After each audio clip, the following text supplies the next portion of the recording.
రాష్ట్రంలో అధికారమే లక్ష్యంగా పెట్టుకున్న కమలం పార్టీ ప్రజా సమస్యలతో పాటు పార్టీ బలోపేతంపైన ప్రత్యేక దృష్టి కేంద్రీకరించింది. ఇప్పటికే ధాన్యం కొనుగోలు జాప్యంపై రైతు గోస బీజేపీ భరోసా పేరు యాత్రను నిర్వహించింది.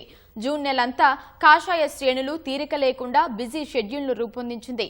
పండిత్ దీన్ దయాళ్ ఉపాధ్యాయ ప్రశిక్షణ్ మహాభియాన్ను ప్రతి జిల్లా కేంద్రంలో నిర్వహిస్తోంది. రాష్ట్ర అవతరణ దినోత్సవమైన జూన్ 2న ప్రతి శక్తి కేంద్రంలో జాతీయ జెండా ఎగురవేయాలని రాష్ట్ర నాయకత్వం పిలుపునిచ్చింది.